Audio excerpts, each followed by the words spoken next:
Sadhana, the Realization of Life, by Rabindranath Tagore. Chapter 3. The Problem of Evil. The question why there is evil in existence is the same as why there is imperfection, or, in other words, why there is creation at all. We must take it for granted that it could not be otherwise, that creation must be imperfect, must be gradual, and that it is futile to ask the question, why we are. But this is the real question we ought to ask. Is this imperfection the final truth? Is evil absolute and ultimate? The river has its boundaries, its banks, but is a river all banks? Or are the banks the final facts about the river? Do not these obstructions themselves give its water an onward motion? The towing rope binds a boat, but is the bondage its meaning? Does it not at the same time draw the boat forward? The current of the world has its boundaries, otherwise it could have no existence. But its purpose is not shown in the boundaries which restrain it, but in its movement, which is towards perfection.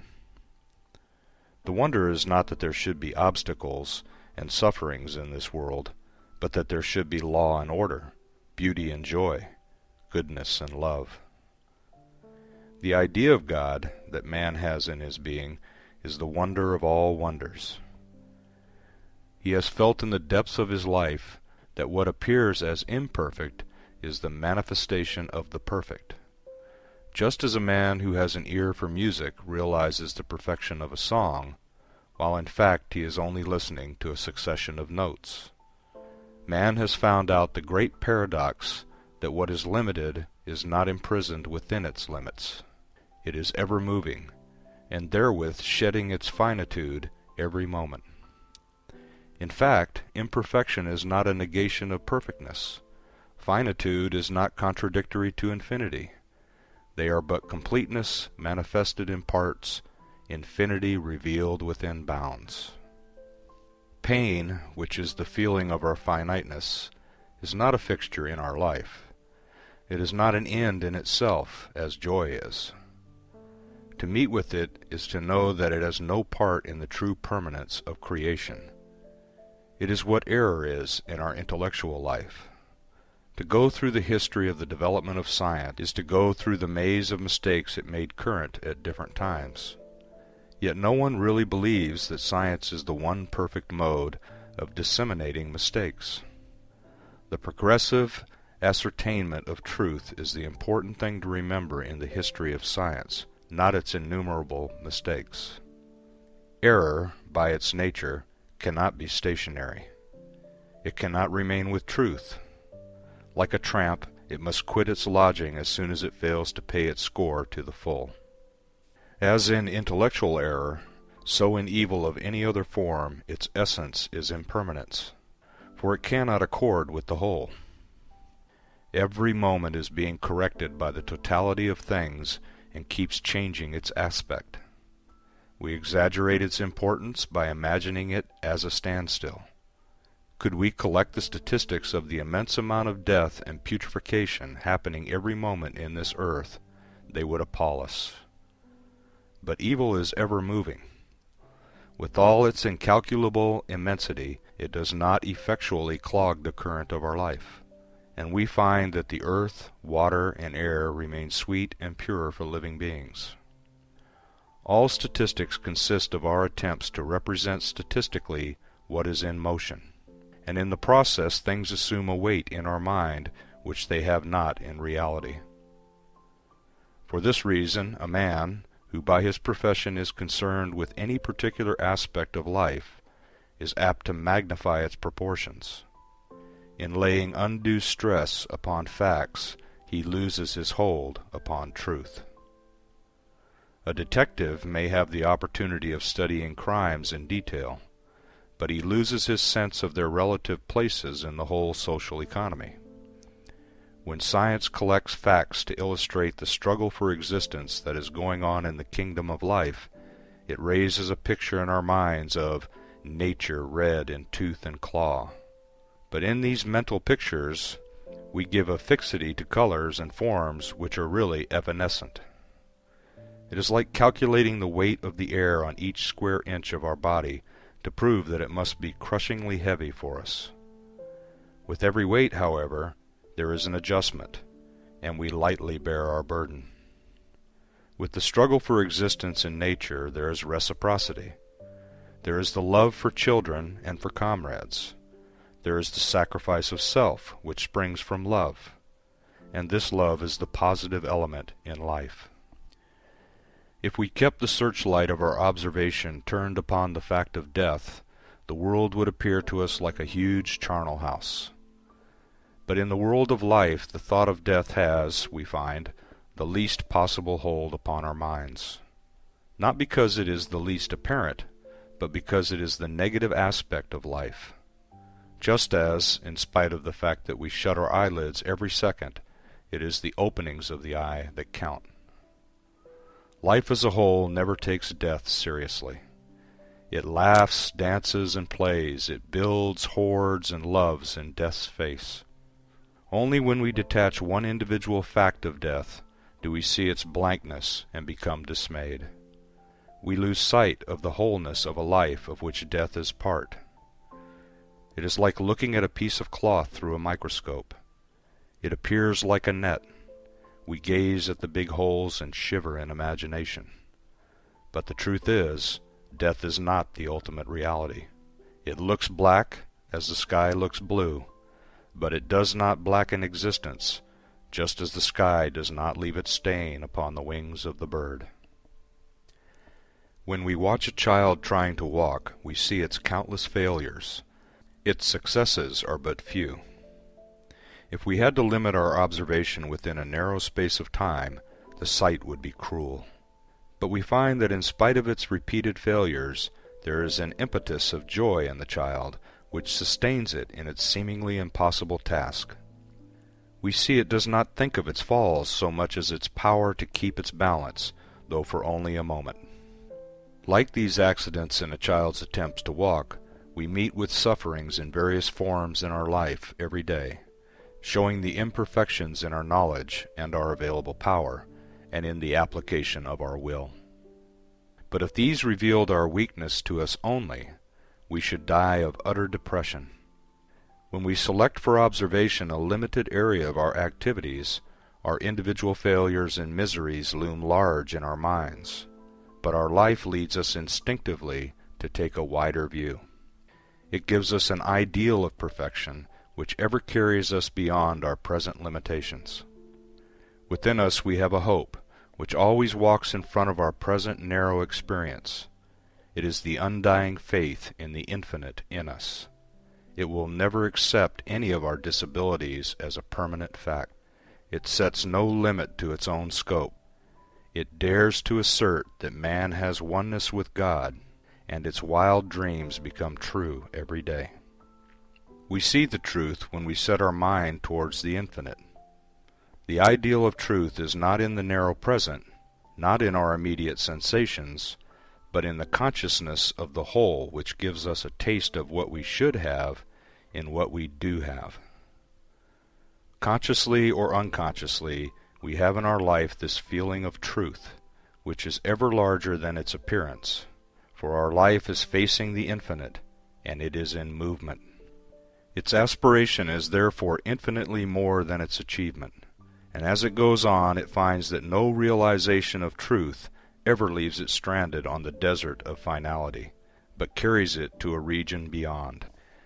Evil cannot altogether arrest the course of life on the highway and rob it of its possessions, for the evil has to pass on. It has to grow into good. It cannot stand and give battle to the all. If the least evil could stop anywhere indefinitely, it would sink deep and cut into the very roots of existence. As it is, man does not really believe in evil, just as he cannot believe that violin strings have been purposely made to create the exquisite torture of discordant notes, though by the aid of statistics it can be mathematically proved that the probability of discord is far greater than that of harmony, and for one who can play the violin, there are thousands who cannot. The potentiality of perfection outweighs actual contradictions. No doubt there have been people who asserted existence to be an absolute evil, but man can never take them seriously. Their pessimism is a mere pose, either intellectual or sentimental. But life itself is optimistic. It wants to go on. Pessimism is a form of mental dipsomania. It disdains healthy nourishment, indulges in the strong drink of denunciation, and creates an artificial dejection which thirsts for a stronger draught. If existence were an evil, it would wait for no philosopher to prove it. It is like convicting a man of suicide, while all the time he stands before you in the flesh. Existence itself is here to prove that it cannot be an evil. An imperfection, which is not all imperfection, but which has perfection for its ideal, must go through a perpetual realization. Thus, it is the function of our intellect to realize the truth through untruths, and knowledge is nothing but the continually burning up of error to set free the light of truth. Our will, our character, has to attain perfection by continually overcoming evils, either inside or outside us, or both. Our physical life is consuming bodily materials every moment to maintain the life fire, and our moral life too has its fuel to burn. This life process is going on. We know it, we have felt it, and we have a faith which no individual instances to the contrary can shake, that the direction of humanity is from evil to good. For we feel that good is the positive element in man's nature, and in every age and every clime what man values most is his ideals of goodness. We have known the good, we have loved it, and we have paid our highest reverence to men who have shown in their lives what goodness is. The question will be asked, what is goodness? What does our moral nature mean? My answer is that when a man begins to have an extended vision of his self, when he realizes that he is much more than at present he seems to be, he begins to get conscious of his moral nature. Then he grows aware of that which he is yet to be, and the state not yet experienced by him becomes more real than that under his direct experience. Necessarily, his perspective of life changes, and his will takes the place of his wishes. For will is the supreme wish of the larger life, the life whose greater portion is out of our present reach, most of whose objects are not before our sight. Then comes the conflict of our lesser man with our greater man, of our wishes with our will, of the desire for things affecting our senses with the purpose that is within our heart. Then we begin to distinguish between what we immediately desire and what is good. For good is that which is desirable of our greater self. Thus the sense of goodness comes out of a truer view of our life, which is the connected view of the wholeness of the field of life, and which takes into account not only what is present before us, but what is not, and perhaps never humanly can be. Man, who is provident, feels for that life of his which is not yet existent, feels much more that than for the life that is with him. Therefore he is ready to sacrifice his present inclination for the unrealized future. In this he becomes great, for he realizes truth.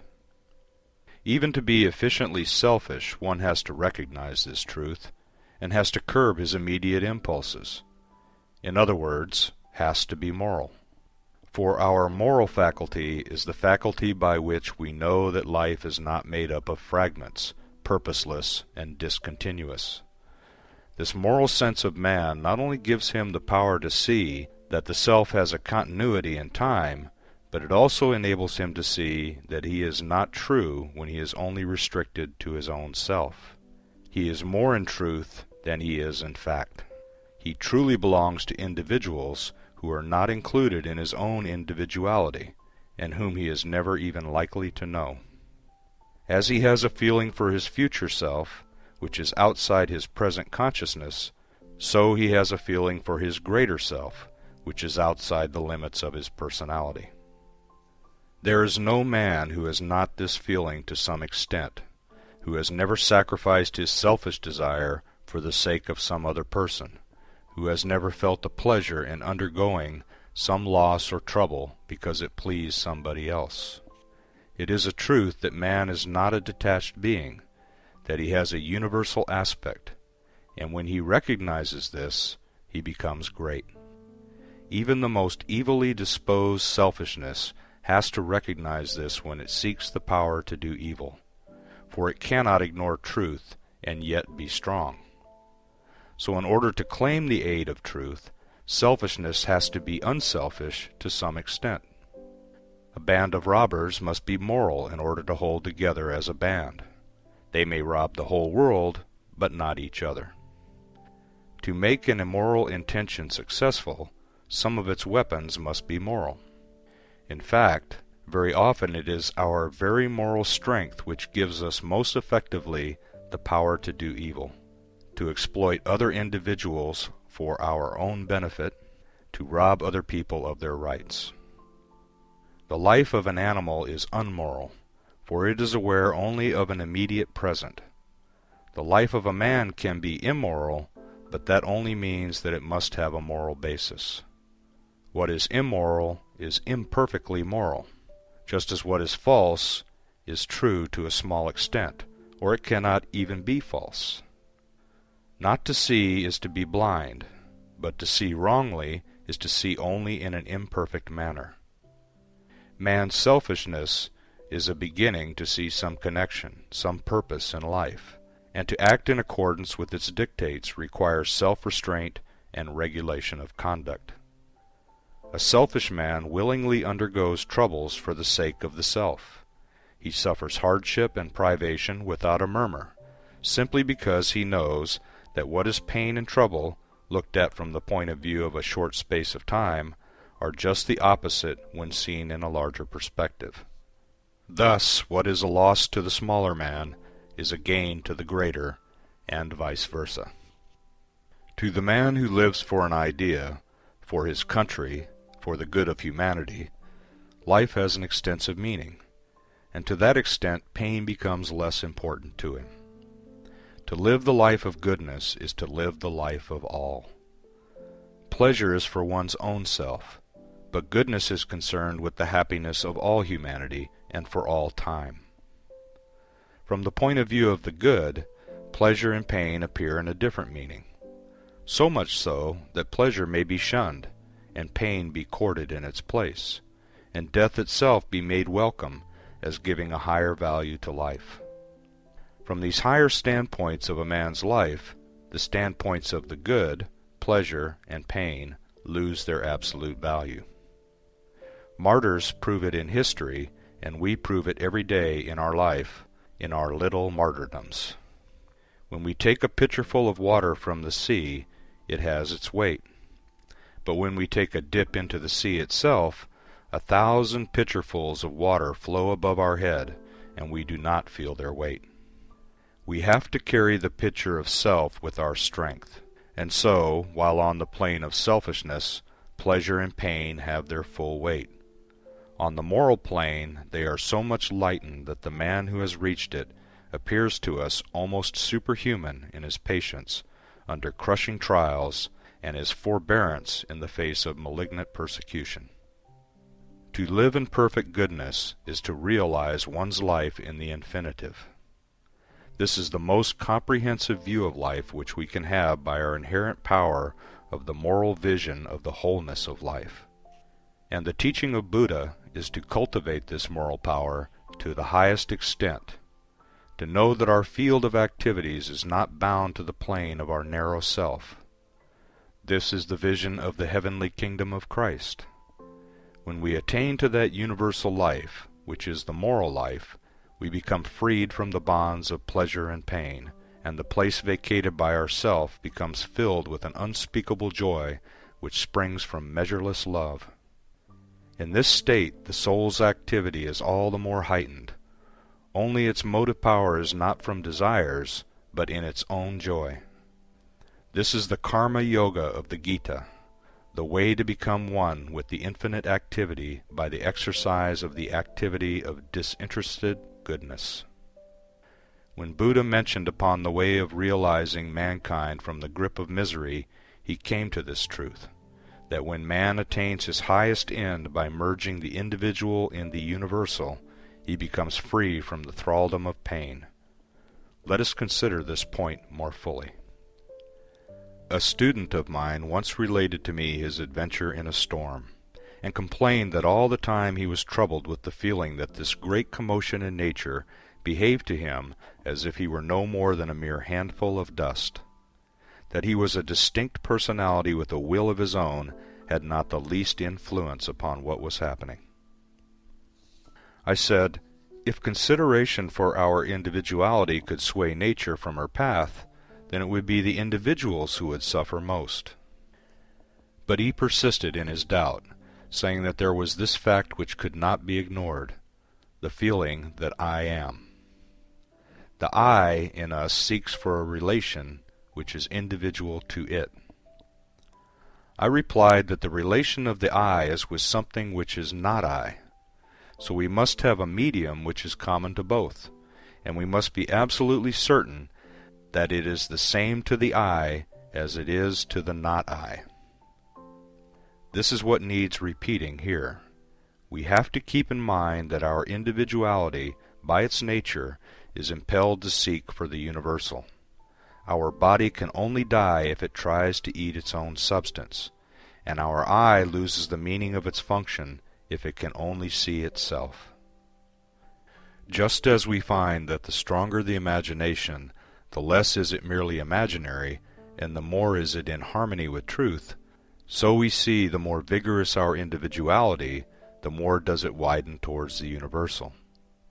For the greatness of a personality is not in itself, but in its content, which is universal, just as the depth of a lake is judged not by the size of its cavity, but by the depth of its water.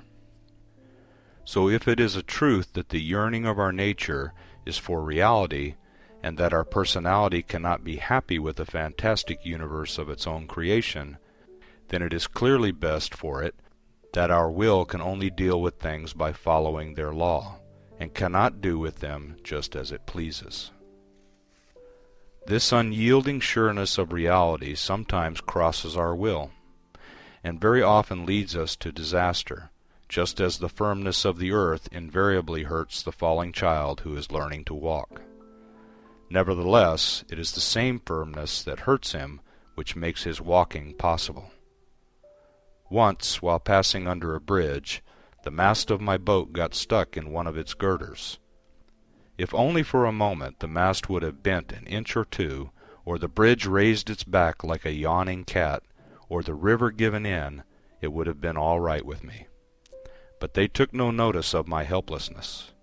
That is the very reason why I could make use of the river, and sail upon it with the help of the mast, and that is why, when its current was inconvenient, I could rely upon the bridge.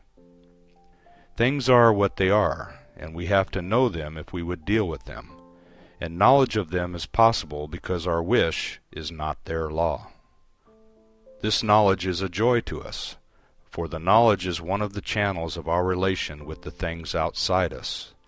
It is making them our own, and thus widening the limit of our self.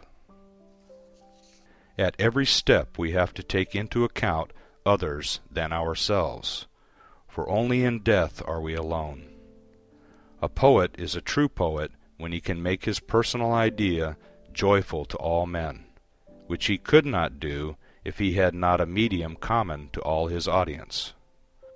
This common language has its own law which the poet must discover and follow, by doing which he becomes true and attains poetical immortality. We see then that man's individuality is not his highest truth. There is that in him which is universal. If he were made to live in a world where his own self was the only factor to consider, then that would be the worst prison imaginable to him. For man's deepest joy is in growing greater and greater by more and more union with the All.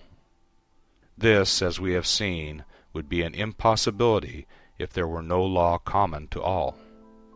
Only by discovering the law and following it do we become great, do we realize the universal. While, so long as our individual desires are at conflict with the universal law, we suffer pain and are futile. There was a time when we prayed for special concessions. We expected that the laws of nature should be held in abeyance for our own convenience. But now we know better. We know that law cannot be set aside, and in this knowledge we have become strong. For this law is not something apart from us, it is our own. The universal power which is manifested in the universal law is one with our own power. It will thwart us where we are small, where we are against the current of things, but it will help us where we are great, where we are in unison with the All. Thus, through the help of science, as we come to know more of the laws of nature, we gain in power. We tend to attain a universal body. Our organ of sight, our organ of locomotion, our physical strength becomes worldwide. Steam and electricity become our nerve and muscle. Thus we find that, just as throughout our bodily organization there is a principle of relation by virtue of which we can call the entire body our own, and can use it as such, so all through the universe there is that principle of uninterrupted relation by virtue of which we can call the whole world our extended body and use it accordingly. And in this age of science it is our endeavor fully to establish our claim to our world self. We know all our poverty and sufferings are owing to our inability to realize this legitimate claim of ours. Really, there is no limit to our powers, for we are not outside the universal power, which is the expression of universal law. We are on our way to overcome disease and death, to conquer pain and poverty. For through scientific knowledge we are ever on our way to realize the universal in its physical aspect. And as we make progress we find that pain, disease, and poverty of power are not absolute, but that it is only the want of adjustment of our individual self to our universal self which gives rise to them. It is the same with our spiritual life. When the individual man in us chafes against the lawful rule of the universal man, we become morally small, and we must suffer. In such a condition, our successes are our greatest failures, and the very fulfillment of our desires leaves us poorer. We hanker after special gains for ourselves. We want to enjoy privileges which none else can share with us, but everything that is absolutely special must keep up a perpetual warfare with what is general. In such a state of civil war, man always lives behind barricades, and in any civilization which is selfish, our homes are not real homes, but artificial barriers around us. Yet we complain that we are not happy, as if there were something inherent in the nature of things to make us miserable. The universal spirit is waiting to crown us with happiness, but our individual spirit would not accept it. It is our life of the self that causes conflicts and complications everywhere, upsets the normal balance of society, and gives rise to miseries of all kinds. It brings things to such a pass that to maintain order we have to create artificial coercions and organize forms of tyranny and tolerate infernal institutions in our midst, whereby at every moment humanity is humiliated. We have seen that in order to be powerful we have to submit to the laws of the universal forces and to realize in practice that they are our own. So in order to be happy we have to submit our individual will to the sovereignty of the universal will, and to feel in truth that it is our own will. When we reach that state wherein the adjustment of the finite in us to the infinite is made perfect, then pain itself becomes a valuable asset, It becomes a measuring rod with which to gauge the true value of our joy.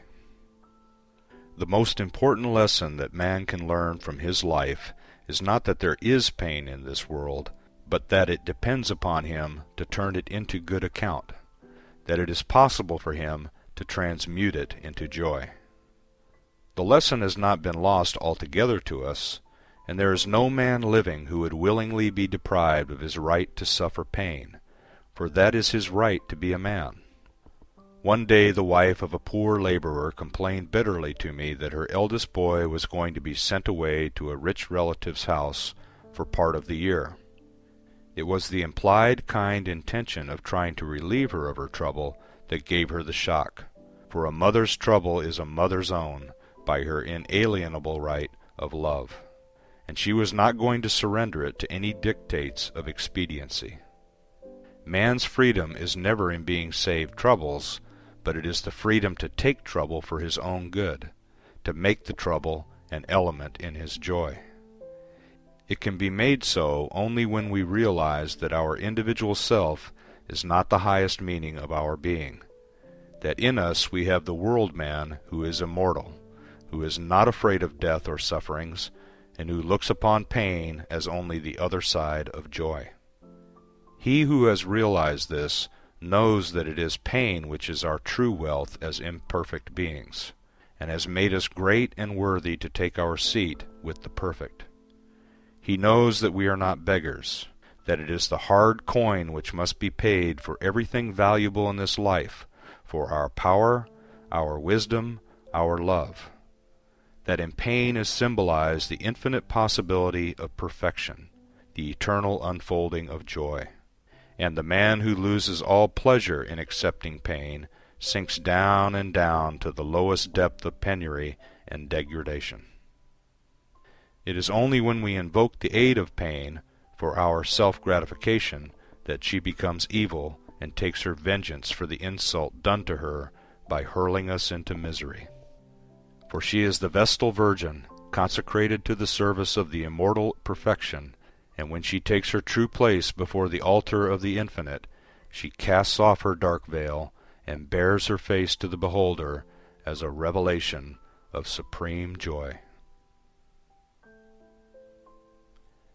End of chapter. Sadhana, the Realisation of Life, by Rabindranath Tagore. Chapter 4. The Problem of Self. At one pole of my being I am one with stocks and stones. There I have to acknowledge the rule of universal law. That is where the foundation of my existence lies, deep down below. Its strength lies in its being held firm in the clasp of comprehensive world, and in the fullness of its community with all things. But at the other pole of my being, I am separate from all. There I have broken through the cordon of equality and stand alone as an individual. I am absolutely unique. I am I. I am incomparable. The whole weight of the universe cannot crush out this individuality of mine. I maintain it in spite of the tremendous gravitation of all things. It is small in appearance, but great in reality. For it holds its own against the forces that would rob it of its distinction and make it one with the dust.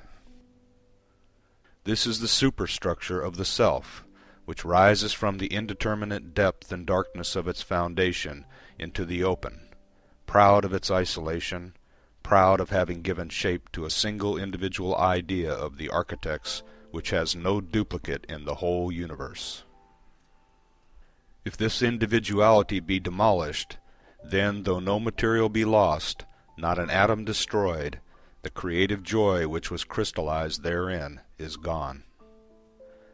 We are absolutely bankrupt if we are deprived of this specialty, this individuality, which is the only thing we can call our own, and which, if lost, is also a loss to the whole world. It is most valuable because it is not universal. and therefore only through it can we gain the universe more truly than if we were lying within its breast unconscious of our distinctiveness.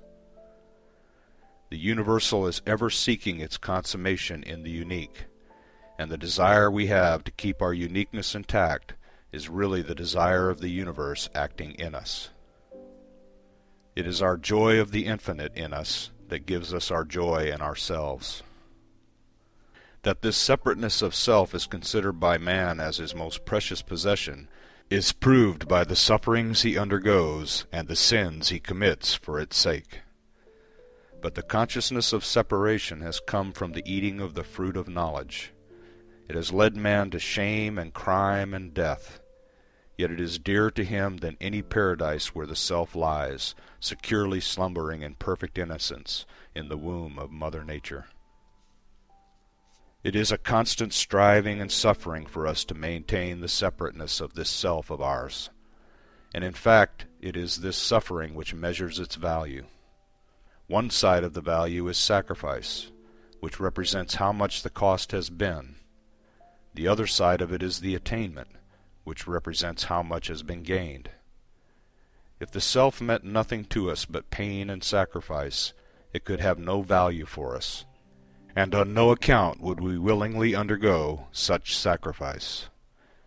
In such case there could be no doubt at all that the highest object of humanity would be the annihilation of self. But if there is a corresponding gain, if it does not end in a void but in a fullness, then it is clear that its negative qualities, its very sufferings and sacrifices, make it all the more precious. That it is so has been proved by those who have realized the positive significance of self, and have accepted its responsibilities with eagerness and undergone sacrifices without flinching. With the foregoing introduction, it will be easy for me to answer the question once asked by one of my audience as to whether the annihilation of self has not been held by India as the supreme goal of humanity. In the first place, we must keep in mind the fact that man is never literal in the expression of his ideas, except in matters most trivial. Very often man's words are not a language at all, but merely a vocal gesture of the dumb. They may indicate, but do not express his thoughts. The more vital his thoughts, the more have his words to be explained by the context of his life. Those who seek to know his meaning by the aid of the dictionary only technically reach the house, for they are stopped by the outside wall and find no entrance to the hall. This is the reason why the teachings of our greatest prophets give rise to endless disputations when we try to understand them by following their words and not by realizing them in our own lives. The men who are cursed with the gift of the literal mind are the unfortunate ones, who are always busy with their nets and neglect the fishing. It is not only in Buddhism and the Indian religions, but in Christianity too, that the ideal of selflessness is preached with all fervor. In the last, the symbol of death has been used for expressing the idea of man's deliverance from the life which is not true. This is the same as nirvana, the symbol of the extinction of the lamp. In the typical thought of India, it is held that the true deliverance of man is the deliverance from avidya, from ignorance. It is not in destroying anything that is positive and real, for that cannot be possible, but that which is negative, which obstructs our vision of truth. When this obstruction, which is ignorance, is removed, then only is the eyelid drawn up, which is no loss to the eye. It is our ignorance which makes us think that our self, as self, is real, that it has its complete meaning in itself. When we take that wrong view of self, then we try to live in such a manner as to make self the ultimate object of our life. Then we are doomed to disappointment like the man who tries to reach his destination by firmly clutching the dust of the road. Our self has no means of holding us, for its own nature is to pass on. And by clinging to this thread of self which is passing through the loom of life, we cannot make it serve the purpose of the cloth into which it is being woven. When a man with elaborate care arranges for an enjoyment of the self, He lights a fire, but has no dough to make his bread with. The fire flares up and consumes itself to extinction, like an unnatural beast that eats its own progeny and dies. In an unknown language the words are tyrannically prominent. They stop us but say nothing. To be rescued from this fetter of words we must rid ourselves of the avidya, our ignorance, and then our mind will find its freedom in the inner idea.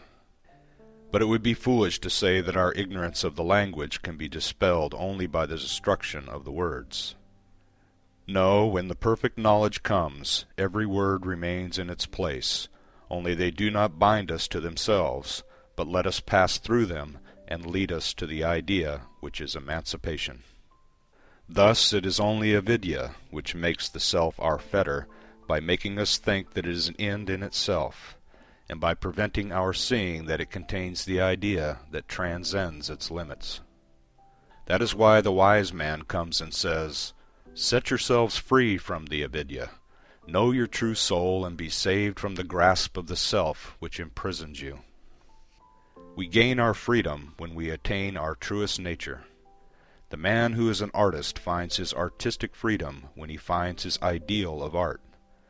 Then is he freed from laborious attempts at imitation, from the goadings of popular approbation. It is the function of religion not to destroy our nature, but to fulfill it. The Sanskrit word dharma, which is usually translated into English as religion, has a deeper meaning in our language. Dharma is the innermost nature, the essence, the implicit truth of all things. Dharma is the ultimate purpose that is working in ourself.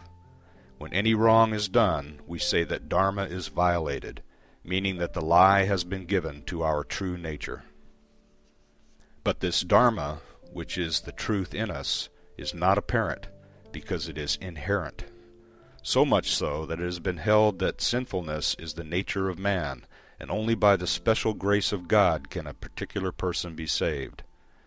This is like saying that the nature of the seed is to remain enfolded within its shell, and it is only by some special miracle that it can be grown into a tree.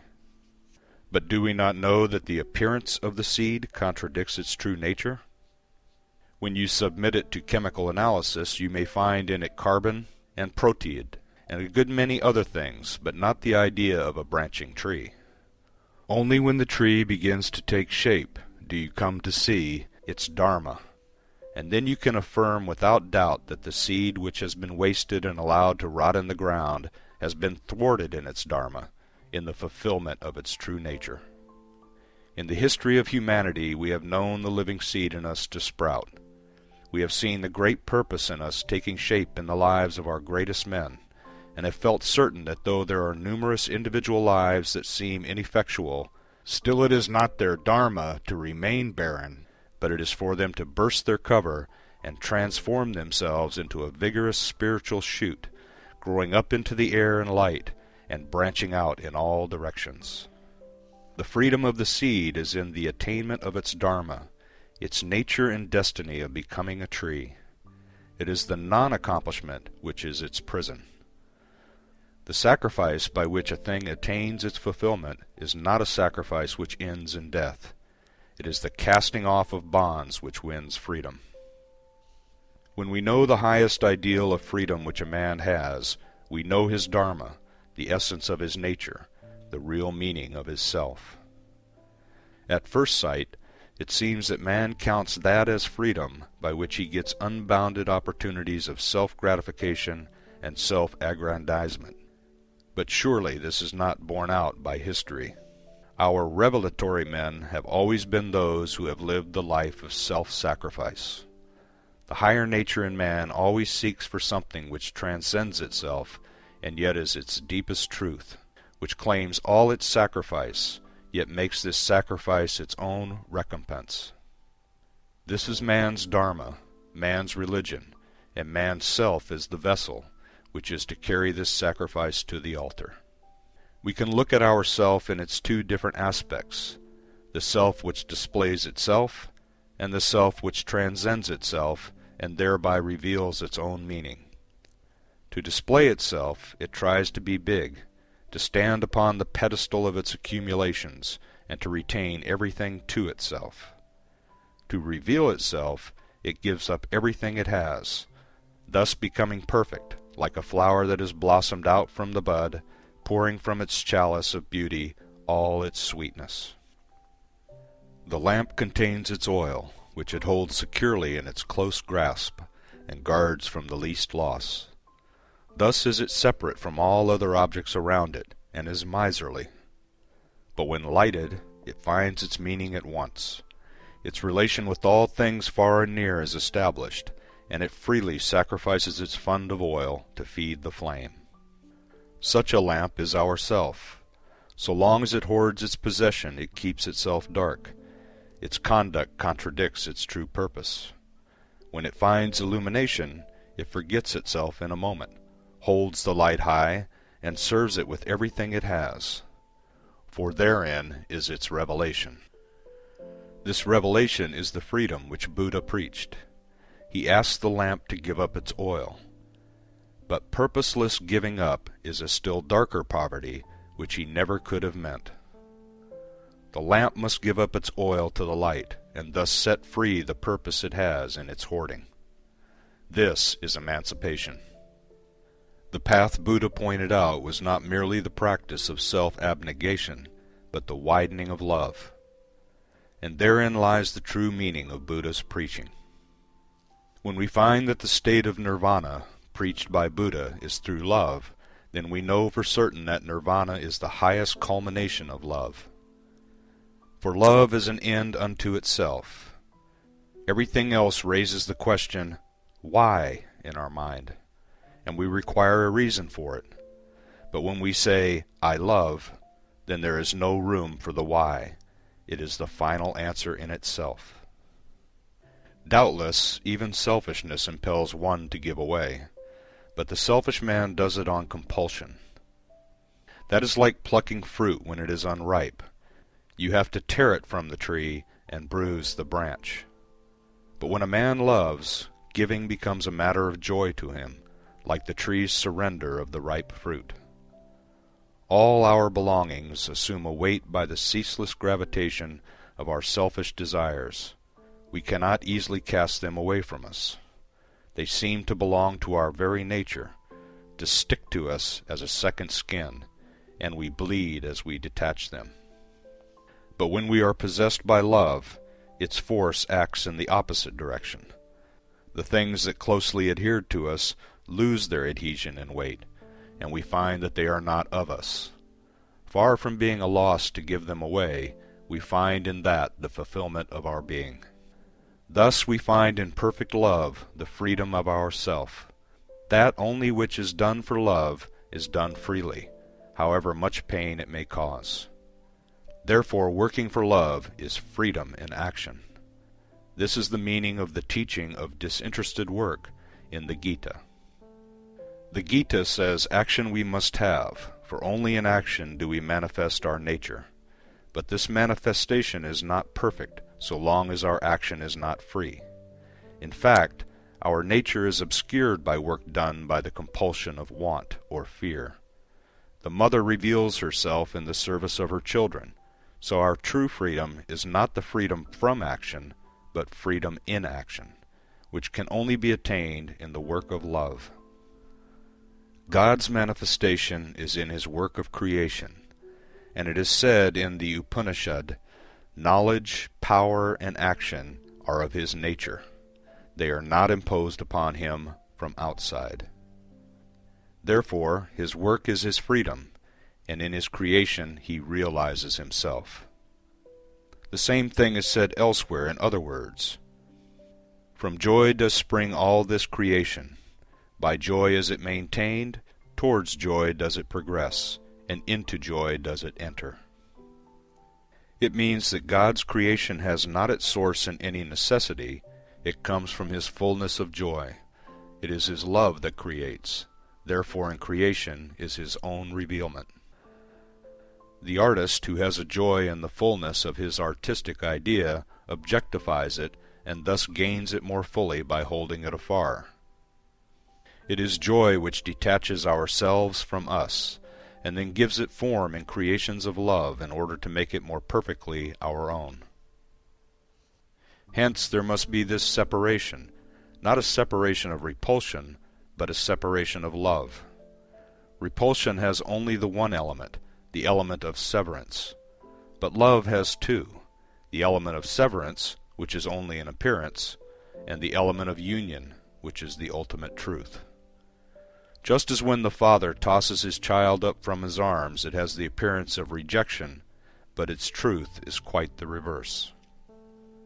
So we must know that the meaning of ourself is not to be found in its separateness from God and others, but in the ceaseless realization of yoga, of union, not on the side of the canvas where it is blank, but on the side where the picture is being painted. This is the reason why the separateness of ourself has been described by our philosophers as Maya, as an illusion, because it has no intrinsic reality of its own. It looks perilous. It raises its isolation to a giddy height and casts a black shadow upon the fair face of existence. From the outside it has an aspect of a sudden disruption, rebellious and destructive. It is proud, domineering, and wayward. It is ready to rob the world of all its wealth to gratify its cravings of a moment, to pluck with a reckless, cruel hand all the plumes from the divine bird of beauty, to deck its ugliness for a day. Indeed, man's legend has it that it bears the black mark of disobedience, stamped on its forehead forever. But still all this Maya, envelopment of avidya, it is the mist. It is not the sun. It is the black smoke that presages the fire of love. Imagine some savage who, in his ignorance, thinks that it is the paper of the banknote that has the magic, by virtue of which the possessor of it gets all he wants. He piles up the papers, hides them, handles them in all sorts of absurd ways, and then at last, wearied by his efforts, comes to the sad conclusion that they are absolutely worthless, only fit to be thrown into the fire. But the wise man knows that the paper of the banknote is all Maya, and until it is given up to the bank it is futile. It is only avidya, our ignorance, that makes us believe that the separateness of ourself, like the paper of the banknote, is precious in itself, and by acting on this belief our self is rendered valueless. It is only when the avidya is removed that this very self comes to us with a wealth which is priceless. For he manifests himself in forms which his joy assumes. These forms are separate from him, and the value that these forms have is only what his joy has imparted to them. When we transfer back these forms into that original joy, which is love, then we cash them in the bank and we find their truth. When pure necessity drives man to his work, it takes an accidental and contingent character. It becomes a mere makeshift arrangement. It is deserted and left in ruins when necessity changes its course. But when his work is the outcome of joy, the forms that it takes have the elements of immortality. The immortal in man imparts to its own quality of permanence. Our self, as a form of God's joy, is deathless. For his joy is amritam, eternal. This it is in us which makes us skeptical of death, even when the fact of death cannot be doubted. In reconcilement of this contradiction in us, we come to the truth that in the dualism of death and life there is a harmony. We know that the life of a soul, which is finite in its expression and infinite in its principle, must go through the portals of death in its journey to realize the infinite. It is death which is monistic, it has no life in it. But life is dualistic, it has an appearance as well as truth. And death is that appearance, that Maya, which is an inseparable companion to life. Our self to live must go through a continual change and growth of form, which may be termed a continual death and a continual life, going on at the same time. It is really courting death when we refuse to accept death, when we wish to give the form of the self some fixed changelessness, when the self feels no impulse which urges it to grow out of itself. when it treats its limits as final and acts accordingly. Then comes our teacher's call to die to this death, not a call to annihilation, but to eternal life. It is the extinction of the lamp in the morning light, not the abolition of the sun. It is really asking us consciously to give effect to the innermost wish that we have in the depths of our nature. We have a dual set of desires in our being, which it should be our endeavor to bring into a harmony. In the region of our physical nature, we have one set of which we are conscious always. We wish to enjoy our food and drink. We hanker after bodily pleasure and comfort. These desires are self-centered. They are solely concerned with their respective impulses. The wishes of our palate often run counter to what our stomach can allow. But we have another set, which is the desire of our physical system as a whole, of which we are usually unconscious. It is the wish for health. This is always doing its work, mending and repairing, making new adjustments in case of accident, and skillfully restoring the balance wherever disturbed. It has no concern with the fulfillment of our immediate bodily desires, but it goes beyond the present time. It is the principle of our physical wholeness. It links our life with its past and its future, and maintains the unity of its parts. He who is wise knows it, and makes his other physical wishes harmonize with it. We have a greater body, which is the social body. Society is an organism, of which we as parts have our individual wishes. We want our own pleasure and license. We want to pay less and gain more than anybody else. This causes scramblings and fights. But there is that other wish in us which does its work in the depths of the social being. It is the wish for the welfare of the society. It transcends the limits of the present and the personal. It is on the side of the infinite. He who is wise tries to harmonize the wishes that seek for self-gratification with the wish for the social good, and only thus can he realize his higher self. In its finite aspect, the self is conscious of its separateness, and there it is ruthless in its attempt to have more distinction than all others. But in its infinite aspect, its wish is to gain that harmony which leads to its perfection, and not its mere aggrandizement. The emancipation of our physical nature is in attaining health, of our social being in attaining goodness, and of our self in attaining love. This last is what Buddha describes as extinction, the extinction of selfishness, which is the function of love, and which does not lead to darkness, but to illumination. This is the attainment of Buddhi, or the true awakening. It is the revealing in us of the infinite joy by the light of love. The passage of our self is through its selfhood, which is independent, to its attainment of soul, which is harmonious.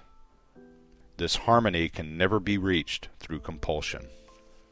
So our will, in the history of its growth, must come through independence and rebellion to the ultimate completion. We must have the possibility of the negative form of freedom, which is license, before we can attain the positive freedom, which is love.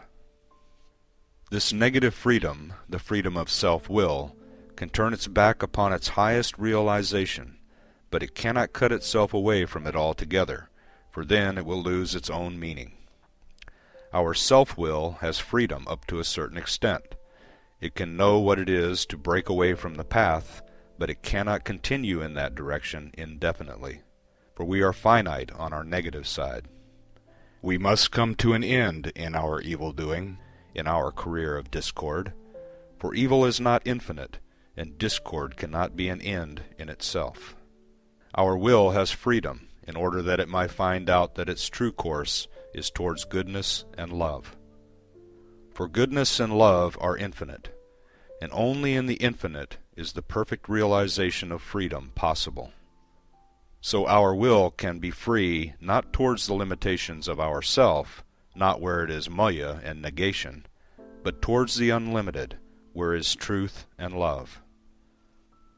Our freedom cannot go against its own principle of freedom and yet be free.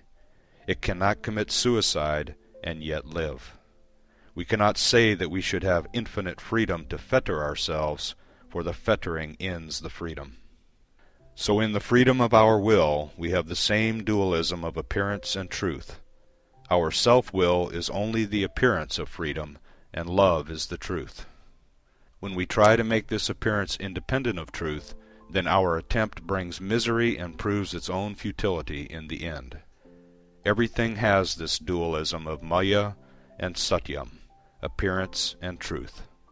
Words are maya where they are merely sounds and finite. They are satyam where they are ideas and infinite. Our self is maya, where it is merely individual and finite, where it considers its separateness as absolute. It is satyam, where it recognizes its essence in the universal and infinite, in the Supreme Self, in Paramatman. This is what Christ means when he says, "Before Abraham was I am." This is the eternal I am that speaks through the I am that is in me. The individual I am attains its perfect end when it realizes its freedom of harmony in the infinite I am. Then is it mukti, its deliverance from the thraldom of maya, of appearance, which springs from avidya, from ignorance, its emancipation in chantam chivam advaitam, the perfect repose in truth, in the perfect activity in goodness, and in the perfect union in love. Not only in ourself, but also in nature is there this separateness from God, which has been described as maya by our philosophers. Because the separateness does not exist by itself, it does not limit God's infinity from outside. It is his own will that has imposed limits to itself, just as the chess player restricts his will with regard to moving of the chessman. The player willingly enters into definite relations with each particular piece, and realizes the joy of his power by these very restrictions. It is not that he cannot move the chessman just as he pleases, but if he does so, then there can be no play.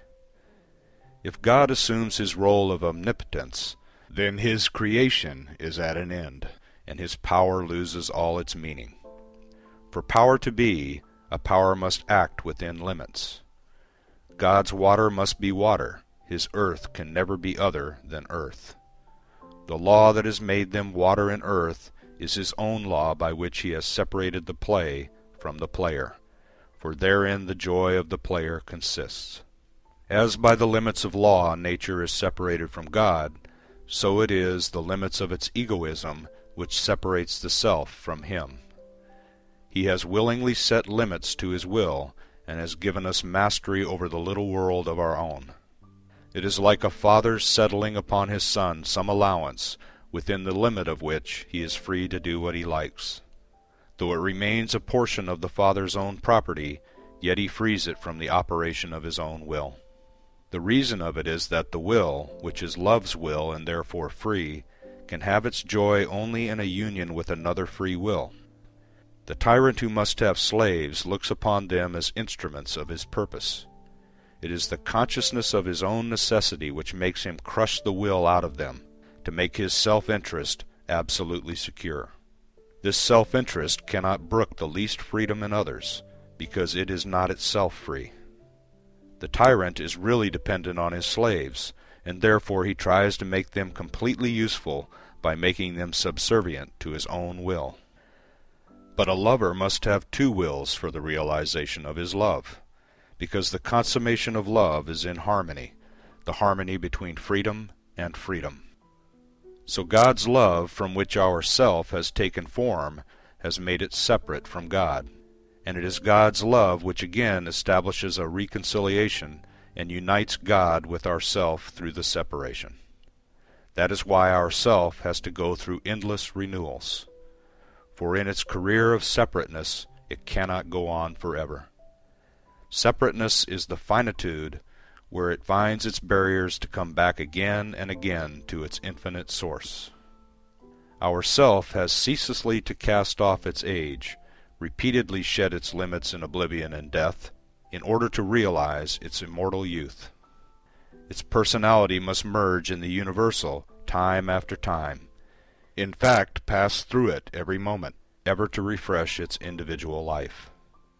It must follow the eternal rhythm and touch the fundamental unity at every step, and thus maintain its separation, balanced in beauty and strength.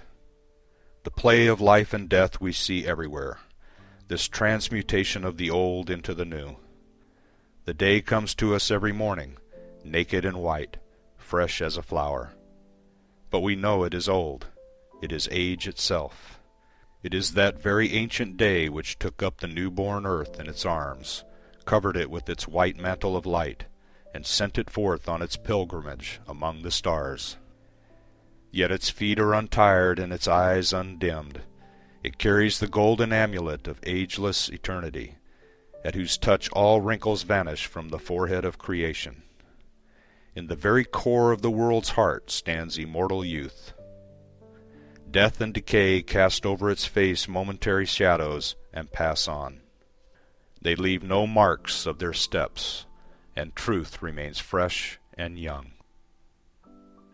This old, old day of our earth is born again and again every morning. It comes back to the original refrain of its music.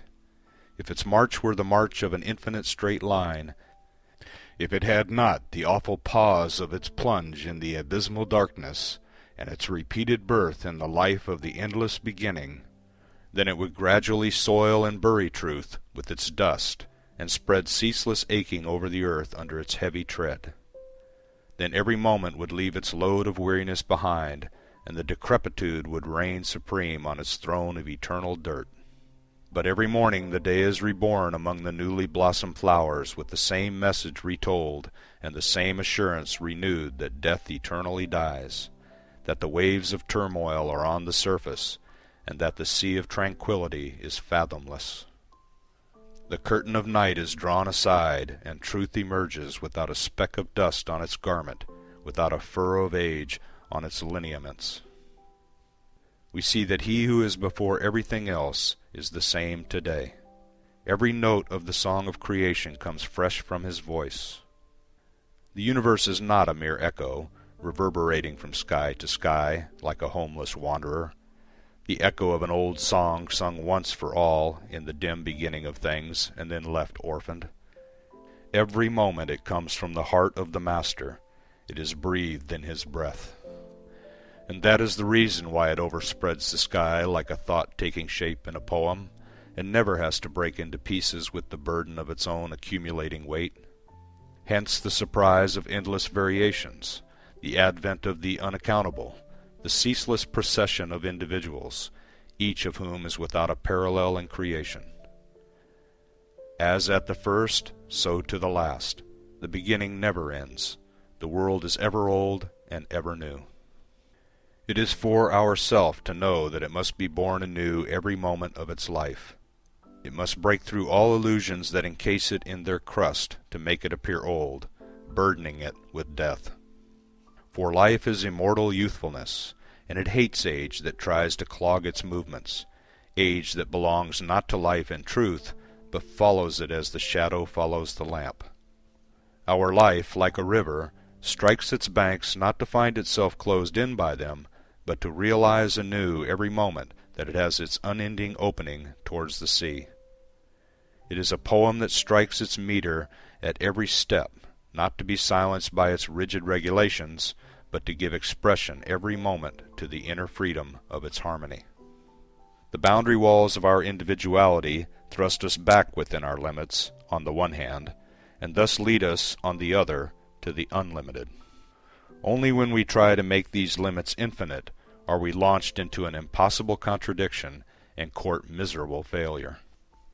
This is the cause which leads us to the great revolutions in human history. Whenever the part, spurning the whole, tries to run a separate course of its own, the great pull of the all gives it a violent wrench, stops it suddenly, and brings it to the dust. Whenever the individual tries to dam the ever-flowing current of the world force, and imprison it within the area of his particular use, it brings on disaster. However powerful a king may be, he cannot raise his standard or rebellion against the infinite source of strength, which is unity, and yet remain powerful. It has been said, By unrighteousness men prosper, gain what they desire, and triumph over their enemies, but at the end they are cut off at the root and suffer extinction. Our roots must go deep down into the universal if we would attain the greatness of personality. It is the end of our self to seek that union. It must bend its head low in love and meekness, and take its stand where great and small all meet. It has to gain by its loss, and rise by its surrender. His games would be a horror to the child if he could not come back to his mother, and our pride of personality will be a curse to us if we cannot give it up in love. We must know that it is only the revelation of the infinite which is endlessly new and eternally beautiful in us, and which gives the only meaning to our self. End of Chapter 4. The Problem of Self.